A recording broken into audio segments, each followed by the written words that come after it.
Okay. Okay. So, So when we have those clients that really need dogs to be really excited, that's the dog that I want to be at the door. I want, I mean, my dogs currently, they know when it is their client and they'll hear the car door and then they get excited. And that dog goes to the door to wait for them. And the other dogs go and take a nap. They know. So then we have to stop and think about as our dogs age, what is the right dog? Because the dog that we initially start out with is not the same dog in 2 years, 4 years, 6 years, right? So typically what I see happen with, the perfect dog, it is a dog who is flexible. It is a dog who can entertain themselves but likes to be a part of everything. It is a dog um, who can sort of roll with the waves. And sometimes we have a plan. And the obstacle course comes out or the agility equipment, and dog is very excited to do it, but then a kid has a meltdown and we don't end up doing it. So we need the dog that's going to, be able to kind of be okay with that. So when our dogs are aging, it's interesting to watch them because when they come in at, a year and a half old, they're excited to work with everybody. They want to be a part of everything. They're so excited. And then at 4 years old, they kind of chill out a little bit. They're waiting to see what's going to happen. And then they start to make more choices. They're like, yeah, I'm not really into that, or I am into this, or whatever. And then around 6 or 7 years old, I noticed that they start wanting to work with the older kids and the teenagers. And then around 9 years old, I noticed that they want to stay in the lobby with a parent. And sometimes the parent is the one who needs the most help. And that becomes the most important job. You have a mom with 2 or 3 kids with autism. She never has an hour to herself. Those are the moms that I don't bring into the session all the time so that they can learn the skills. Those are the moms that I put on the couch in my office, leave them with, a nice cup of tea and calming music and a dog. And then I disappear and work with their kids because that's the only hour per week that they have to themselves. Um, and that can become very powerful. So, you know, it's interesting. There are a lot of evaluation components to selecting and keeping track of what a dog enjoys and loves. We can look at personality, we can look at obedience, we can look at, how they work on a leash, how they work off of a leash. Um, and it's very, very different. Here in this practice, dogs do not work on a leash. I do want my dogs to be able to move away if they're uncomfortable with something. There are communication buttons up all over the clinic so they can press a button and say, all done, or outside, or if they run out of water. And so then they are communicating and my clients can respond and go, oh, he doesn't want to be in here anymore. I wonder what he wants. And they open the door. Turns out the dog just needs to run to the bathroom or somebody came in the other door. The dog greets him and then comes right back.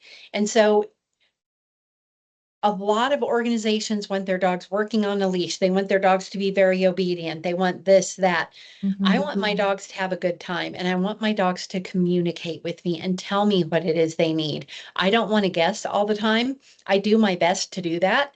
And, with a lifetime full of, you know, um, behavior and training and all of those things, that kind of experience in my back pocket, it could be pretty easy for me to look at things and go, oh, well, I think blah, blah, blah. But sometimes the dog's behavior, they're conflicted and it's hard to tell what they want. And so by allowing them some of that freedom, as long as you have taught them open and clear communication, they will communicate. And so for me, that's the biggest thing. I want a dog that will communicate with their body, a dog that'll problem solve and say, wow, I keep on giving Melissa all these cues and she's not getting it. So I'm going to give her a different cue and I'm going to go press this button so she'll open the door or whatever the case may be. So I think everybody looks for something different, but we have to consider the dog in front of us and we have to know who they are and what they enjoy doing. I know that the first dog that I worked with in practice, his name was Jesse. He was a cream retriever. Um, he had formal training from an assistance dog training organization, and they thought he would be absolutely great in the practice. The problem was this was a dog that was overtrained, and that meant that he would just comply. He would do anything that I asked him to do. So if I asked him to lay on a bed, he would lay on a bed. If, that early in my career, when there was nobody to be a mentor and I was just trying to figure things out, if a kid would crawl over to him or pet him too hard, he would just lay there and take it. He wouldn't get up and just be like, dude, I don't like that. He didn't have the voice that I wished he had. And so it was always really tricky to figure out what is it that he really enjoys versus what is it that I'm just asking him to do. And again, that's a very different thing. Some people want a really obedient dog that will do anything they say. And I want my dogs to communicate. And if they are uncomfortable, I want them to move away. And then I want to be able to help problem solve. Was it the client they didn't like? Was a client off medications? Did a parent come in who had been drinking?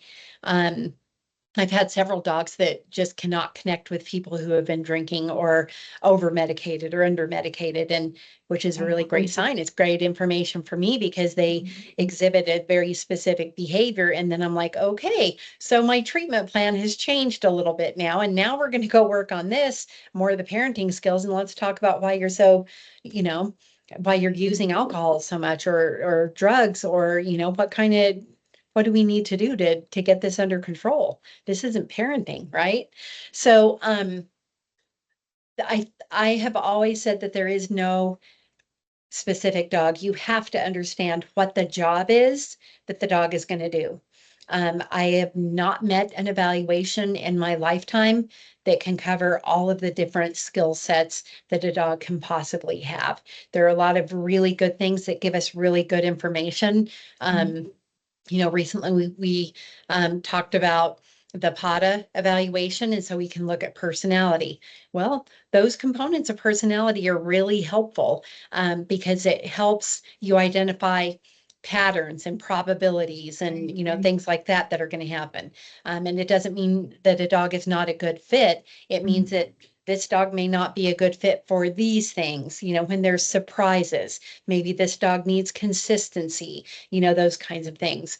So I think there's no one way to answer that question. I think it's a question that every single healthcare or human service provider needs to ask themselves, what is the job I'm trying to fill? And then what is the breed most likely to want to do this kind of work? And then what can I do to support this dog? How can I help prepare? And so now we move into preparation. Okay, now I need to learn relationship development so this dog trusts me, knows that I've got his back. We need to work on the socialization of people, places, things, so that they understand this is the world and the world has some surprises, but they can be good surprises. All of those kinds of things. And I think that once people really figure out what they want and who their dog is, then you can figure out, is there any match at all? Is it that my dog really likes senior citizens and I work in pediatrics? Well, if I really want to work with this dog, I'm going to have to change populations and jobs. Or I'm going to have to, search for a team if somebody is doing the diamond model where the therapist calls in a handler and a dog to work in their sessions with clients. That might be, one of those things where I say, as I'm interviewing, I need to find the dog that is going to fit this job description. So it's just different for every single person and every single job. And there are no two sessions the same. Yeah, I really like the way you look at things. Animals' well-being is very important as well, not just doing the job. Yes, that's impressive. Thank you so much for sharing. Sure. So we are working on showing how the UNF certificate goes beyond theory, right? And actually prepares people to work hands-on. From your point of view, what do you think sets this certificate apart from other animal-assisted therapy programs? Well, I think there's a lot, and we worked really hard to make sure that we infuse this program with things that we didn't see in other programs. So initially, there's the foundations of animal assisted services. That is some of the theoretical backgrounds, and those theoretical backgrounds are really important because they exist. We look at some of the work of Cynthia Chandler to, you know, talk about what are those special moments that happen within sessions that teach you how to identify this may not be what you expected, but here's what you're getting. And it turns out that's even better. We look at a lot of theoretical foundations and we ask people to look at the theoretical foundations of their own discipline. So if you're an OT, you're going to look at that framework and who's done work in that area. If you're a nurse, you're going there. Mental health provider, same thing. Then we move into animal welfare and care plans in animal assisted services. And this is all of that stuff about looking at animal behavior and creating ethograms and looking at um, the health, welfare, and well-being, and making sure that we're doing our very best and teaching people that these things all look different for different dogs. A lot of people want to work, if they work with people with physical disabilities, they say, oh, well, I'm going to get a dog that only has 3 legs because my clients can relate to that. Well, that may not be such a great idea because that animal has special needs and now he's getting overuse injuries, in his hindquarters from jumping up on a plinth to be with people, or elbow injuries from jumping off, right? So we want to help people to understand how to work with an animal instead of saying, oh, I use my animal in occupational therapy. That's not what we do. We work with them. We also teach people that they are still the primary stakeholder. They are the practitioner. So I'm the occupational therapist. I do the evaluation. I do the treatment planning. I make the choices for what's going to happen. I have chosen to work with this dog because it is meaningful to my clients, et cetera, right? Mm-hmm. Versus saying, oh, I'm an animal assisted therapist. That's not actually a thing. You have a license and a degree for your discipline, and then you choose different treatment techniques. And we want people to really understand that difference. Having an animal in practice, any species, is not magic. It takes a lot of planning and careful thought and considerations for both the animal and the people that are engaging. And we just want people to be able to analyze situations and sort of be able to predict what could possibly go wrong and prevent that from happening the best that you possibly can. So, in that particular section of the course, we also teach people how to start initiating some of the treatment planning. That brings us into session planning for special populations. And that's where everybody says, okay, here's the population that I'm working with. We teach them how to create treatment plans within those kinds of sessions that will match everything they learned in the animal welfare and care plans. So now they're starting to build all of these really great treatment plans, and we're giving feedback and saying, okay, here are the considerations for the client. Here's considerations for the dog. Okay, what's going to happen when your dog ends up with diarrhea and can't go to work, and your clients are really looking forward to seeing them? What are you going to do then? So we teach people how to work within all of these different things. Or if you just have a dog that isn't feeling it that day, they're like, I'm just vibing in the office, I don't want to work. That's okay. We can do other things. We then take people into administrative policies. And this one is the one that people usually approach and going, oh man, this one's going to be rough. This is no good. It's really hard, but it's also the one they learn the most from and they are the most grateful for by the end of the course.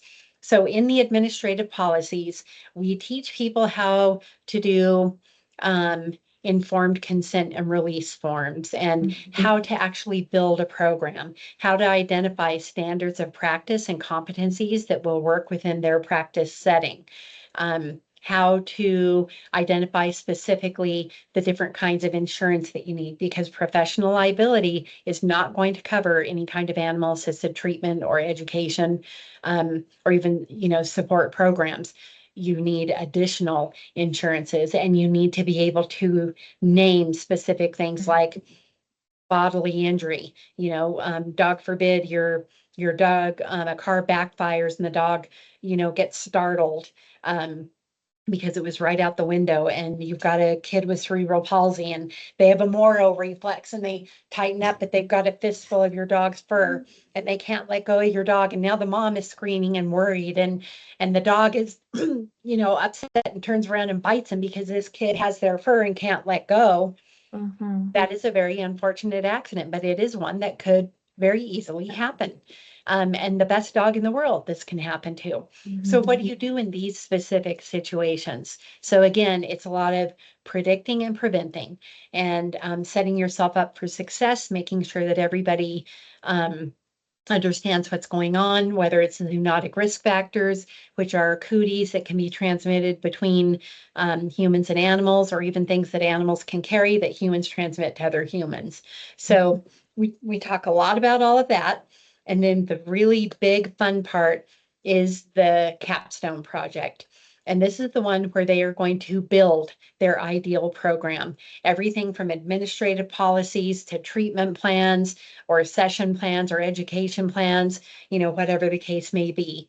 And so they spend 6 weeks building a PowerPoint presentation and a paper that describes the foundations and the animal welfare and session planning and, competition and marketing and all of these different things. So it really helps individuals build a program from the ground up.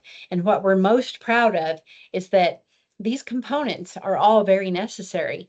But if you look at individuals who have been doing this for, 20, 30 years, they don't even have these things in place. So we know that all of the things that we are teaching, it is really cutting edge and very necessary for what Mhm. people need to do. And on top of all this, we're growing additional courses so that people can sort of pick and choose the different kind of courses that they need. Maybe somebody needs more information on animal behavior and communication or animal preparation. Maybe they just need to know more about zoonotic risk factors. Um, Mhm. Maybe it is somebody that got a brand new job in a hospital, and they're an administrator, and they're like, there's this animal assisted treatment program and I don't even know what that is. What do I need to Mhm. do? Well, the administrative policies and procedures are going to be perfect for you, because that is the overarching, um, you know, uh, program development of every single program. Mhm. Mhm. Wow, that's very complete, isn't it? We are So, very proud of it. yes, it's amazing. And have you seen a growing interest in this kind of work among professionals and clients? Yes. So Yeah. this is a body of knowledge that continues to grow and grow and grow. 27 years ago, when I first started engaging in this, there wasn't even anything in an occupational therapy journal, magazine. Nobody was really talking about it. And there was one article within all of our magazines and peer review journals, but it was actually about volunteer visiting because somebody had used the wrong terminology. Mhm. And we see people wanting to do it more and more. And there's a lot of do-gooders that are like, well, I really like my dog, and my dog is so great with, you know, my sister's kids when they come to the house. And, I want to take my dog to work, and all of these kinds of things that people have interest in. We try to help them understand, the difference between you just want to take your dog to work because you think it's fun versus what is your dog going to think about this, who has been in your house for just 5 years within your yard, maybe some walks, things like that. And suddenly you put him in a busy hostile environment. Let's talk about what happens then.